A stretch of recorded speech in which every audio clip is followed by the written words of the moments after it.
Friends நேயர்களுக்கு வணக்கம். தமிழக வெற்றி கழகத்தின் சார்பா விஜய் அவர்கள் வீடியோ வெளியிட்டாரு. பயங்கரமா போயிட்டு இருக்கு. 41 உயிர்கள் இழந்திருக்கு. இதுக்கு யாரு பொறுப்பெடுத்துப்பா அப்படின்னு சொல்லிட்டு அடிச்சுக்கிறாங்க. இது விபத்து. ஆனா விஜய் அவர்கள் ஒரு பக்கம் தரப்புல என்ன பண்ணாரு, திமுக தான் அப்படின்னு சொல்றாங்க. ஆனா உண்மையிலேயே இதுக்கு காவல்துறையும் தமிழக அரசும் காரணமா இல்ல விஜய் அவர்கள் காரணமா அப்படின்ற ஒரு விவாதம் கோர்ட்ல பெரும் அதிர்வலைகளை ஏற்படுத்தியிருக்கு. கரூர் நீதிமன்றத்துல இந்த வழக்கு போயிருக்கு. அதாவது சிபிஐக்கு மாத்தணும் அப்படின்ற ஒரு வழக்கு, தன்னுடைய நிர்வாகிகளுக்கு முன்ஜாமீன் போகணும் அப்படின்ற வழக்கு. அதுல வாதங்களை முன் வச்சிருக்கிறாங்க. தமிழக வெற்றி கழகத்தின் சார்பா என்ன சொல்றாங்க அப்படின்னு பாத்தீங்கன்னா, எங்களுக்கு இடம் கொடுத்ததுல மிஸ்டேக் பண்ணிருச்சு காவல்துறை, பாதுகாப்பு ஒழுங்கா தரல அப்படின்னு சொல்றாங்க.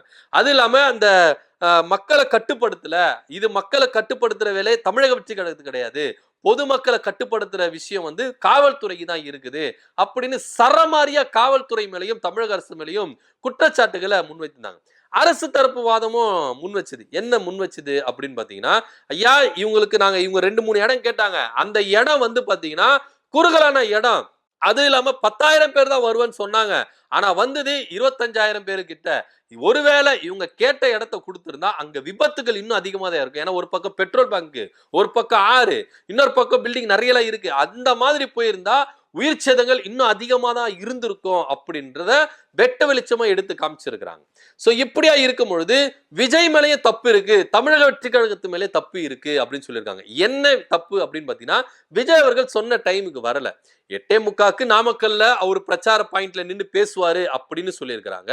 12 மணிக்கு கரூர்ல நின்று பாயிண்ட்ல பேசுவாரு அப்படின்னு தான் சொன்னாங்க. ஆனா அவரு தமிழக வெற்றி கழக தலைவர் நாமக்கல்ல வரும்பொழுதே டைம் வந்து பாத்தீங்கன்னா 1 மணிக்கு மேல ஆயிடுச்சு. அதே போல கரூருக்கு வரும்போது பாத்தீங்கன்னா கிட்டத்தட்ட 7 மணிக்கு மேல ஆயிடுச்சு. இப்படியா இருக்கும்பொழுது காலையில இருந்து ஜனங்கள் வெயிட் பண்ணி அந்த ஒரு பிரஷரு, நிறைய பேருக்கு மூச்சு திணறல், இந்த ஒரு காரணத்துக்காக தான் இருந்தது. அது மாத்திரம் இல்லாம கரண்ட் ஆஃப் பண்ணி போட்டாங்க அப்படின்ற ஒரு குற்றச்சாட்டும் தமிழக வெற்றி கழகத்தின் சார்பா முன்வைக்கப்பட்டது. அதுக்கு தெள்ள தெளிவா வந்து என்ன பண்ணாங்கன்னா தமிழக அரசு வாதத்தை முன் வச்சாங்க. கரண்ட் பாக்ஸ் மேல ஏறாங்க, மரத்து மேல ஏறாங்க, உயர் மின்னழுத்த கம்பி போகுது. அப்படி இருக்கும் பொழுது அதை நாங்க வந்து அந்த அசம்பாவிதத்தை தடுக்கிறதுக்காக இபிக்கு போன் பண்ணி நாங்க இபி ஆஃப் பண்ண சொன்னோம். அவங்க பசங்களை இறக்கிட்ட பிறகு உடனே கரண்ட் கொடுத்துச்சு. இது கரண்ட் கட் ஆயிருச்சு அப்படின்னு சொல்ற குற்றச்சாட்டு ஜென்செட்ல சில இளைஞர்கள் விழுந்துட்டாங்க. அதனால ஒயர் கட்டி பிரச்சார வாகனத்தில் இருந்த லைட் தான் ஆஃப் ஆச்சு கண்டி, மற்றபடி தெரு விளக்குகள் எல்லாமே எரிஞ்சுது. இவங்க அரேஞ்ச்மெண்ட் பண்ணாங்கல்ல லைட்டு, அது மட்டும்தான் இங்க ஆஃப் ஆயிருச்சே கண்டி, மற்றபடி தெரு லைட் எல்லாம் இருந்தது, கடை லைட் எல்லாம் இருந்தது. வேணும்னா நீங்க அங்க வந்து நீங்க என்கொயரி பண்ணிக்கங்க அப்படின்ற ஒரு போட்டோஸ் எல்லாமே கொடுத்துட்டாங்க, ஆதாரம் எல்லாமே கொடுத்துருக்காங்க. அது மாத்திரம் இல்லாம நாங்க இந்த இடத்த வேலுச்சாமிபுரத்தை இடத்தை கொடுத்த பொழுது பொதுச் செயலாளர் புஷியானந்த் அதை அக்செப்ட் பண்ணிக்கினார், ஓகே அப்படின்னு சொன்னாரு. இவங்களுக்கு ஆட்சேபனை இல்லைன்னா அங்கே தெரிவிக்க வேண்டியதானே, அங்கே இவங்க சொல்ல வேண்டியதானே, ஏன் சொல்லல? அங்க ஓகே சொல்லிட்டு இப்ப வந்து இப்படி மறுக்கிறாங்க அப்படின்னு சொல்றாங்க. அது மாத்திரம் இல்லாம கிட்டத்தட்ட 500 போலீஸ் கிட்ட நாங்க பாதுகாப்பு பணியில ஈடுபட்டு இருந்தோம். டிஎஸ்பி அப்புறம் இன்ஸ்பெக்டர் இந்த மாதிரி தலைமையில நாங்க என்ன பண்ணோம், 500 போலீஸை நாங்க காவல்துறை பண்ணோம். கிட்டத்தட்ட 50 பேருக்கு தான் ஒரு போலீஸ்காரர் நிக்கணும். ஆனா நாங்க 20 பேருக்கு ஒரு போலீஸ்காரர் நாங்க நிப்பாட்டணும் அப்படின்னு. அது இல்லாம ஒரு வீடியோ ஒண்ணு வெளியிட்டு இருக்காங்க காவல்துறை தரப்புல இருந்து. என்னன்னா விஜய் அவர்கள் வர்றதுக்கு முன்னாடி ஜனங்களை கட்டுப்பாட்டுக்குள்ளதான் வச்சிருந்திருக்காங்க. விஜய் அவர்கள் வேன் வந்து நின்று பேசுற பாயிண்ட் எல்லாம் காலியா தான் இருந்திருக்கு. விஜயோட காரு வருது அப்படின்ற ஒரு அனௌன்ஸ்மெண்ட் வந்தோடனே கூட்டத்துல இருந்தவங்க எல்லாருமே எங்களை மீறி போகும்போது எங்களால ஒன்றும் பண்ண முடியாது அப்படின்றத சொல்லியிருக்காங்க. அந்த வீடியோ விஷயம் நல்லா பண்ணது, நல்லா காட்டுது. நிறைய பேரை வந்து என்ன பண்ணிருக்காங்க, காவல்துறை ஹெல்ப் பண்ணிருக்காங்க. மூச்சில திணறினவங்க அவங்களுக்கு எல்லாம் விசிறி இருக்கிறாங்க. ஒரு இன்ஸ்பெக்டர் விசிறி இருக்கிறார். ஸோ காவல்துறையும் ஒரு மனுஷன் தான், அவங்களாம் மிஷன் கிடையாது. உங்களை வந்து அப்படியே சக்திமான் மாதிரி, ஸ்பைடர்மேன் மாதிரி ஜனங்களை கட்டுப்படுத்த முடியும், சூப்பர்மேன்லாம் கிடையாது. அவங்களும் ஒரு மனுஷன், மக்களை மதிக்கிற மனுஷன் அப்படின்றத எல்லாருமே புரிஞ்சுக்கணும். சூப்பர்மேன்னா அவங்களை ஏதாவது ஒரு மாயாஜாலம் பண்ணி என்ன பண்ணிடலாம், அவங்கள கட்டுப்படுத்தலாம். இந்த சூப்பர்மேன்லாம் இல்லை, போலீஸ்காரங்க அவங்களும் ஒரு மனுஷன் தான். கூடுமான அளவுக்கு அவங்களுடைய முயற்சியை செஞ்சிருக்கிறாங்க. அதை மீறி தொண்டர்களோ ரசிகர்களோ கட்டுப்படுத்தலான்னு என்ன பண்ண முடியும்? ஒருவேளை அப்படி கட்டுப்படுத்தி இருந்தா, ஒருவேளை சார்ஜஸ் பண்ணியிருந்தா என்ன பண்ணியிருப்பாங்க?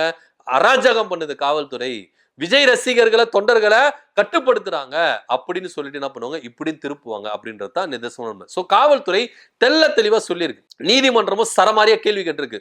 10,000 பேரு எதன் அடிப்படையில நீங்க வர சொன்னீங்க, வருவாங்க நீங்க எதை சொல்லி கணிச்சீங்க?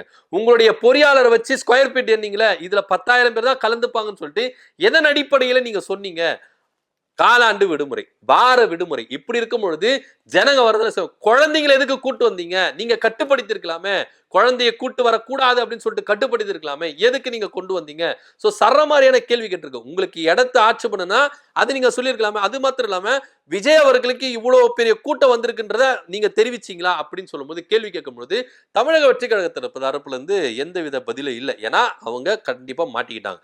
காவல்துறை தரப்புல இருந்து சொல்றாங்க, ஐயா கூட்டம் அதிகமா ஆயிருச்சு அப்படின்ற நாங்க அனௌன்ஸ்மெண்ட் பண்ணோம். ஆனா ஆதவர்ஜனா தான் இல்ல நாங்க இன்னும் முன்னாடி வருவோம் அப்படின்னு சொன்னாரு.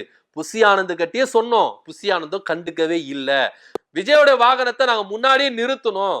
அங்கிருந்தே பேசுங்க, முன்னாடி வர வேண்டாம், கூட்டம் வந்து கட்டுக்கடங்கா இருக்கு, நீங்க உள்ள வந்தீங்கன்னா இது பெரிய சேதத்தை ஏற்படுத்தும் நாங்க சொன்னோம். ஆனா ஆதவர்ஜனா உள்ள இருந்துட்டு நாங்க முன்னாடி வருவோம் அப்படின்னு சொல்லிட்டு முன்னாடி வந்தாங்க.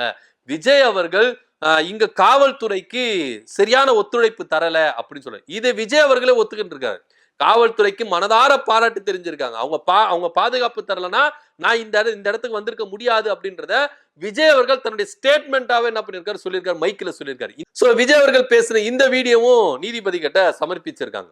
சோ இப்படியா இருக்கும் பொழுது தமிழக வெற்றி கழகத்தின் தரப்புல அவங்க முன்வைத்த வாதங்களும் அவங்க சொன்னது எல்லாம் ஒத்துக்கிறதுக்கு முரண்பாடாவே இருக்கு. தமிழ்நாடு அரசு அவங்க கொடுத்த வாதத்தை நீதிபதிகள் ஏற்றுக்கொண்டிருக்காரு. 2 தரப்பு வாதத்தையும் ஏற்படுத்தி இருக்கிறாரு.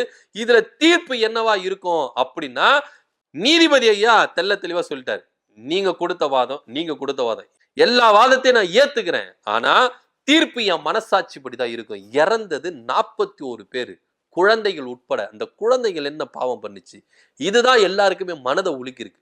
நீங்க சின்ன குழந்தைலாம் கதற இறந்திருக்கு. ஒரு 9 வயசு பொண்ணு காணோம் அப்படின்னு தன்னுடைய தகப்பனார் சொல்றாரு. விஜய் அவர்கள் அசால்ட்டா வந்து என்ன பண்றாரு, அனௌன்ஸ் பண்றாரு, ஏதாப்பா குழந்தை காணோமா, அந்த குழந்தைய தேடி கண்டுபிடிச்சிருங்க. என்ன நகையா காணோம், இல்ல பர்சு காணோமா, இல்ல பணம் காணோமா, குழந்தைங்க உயிருங்க.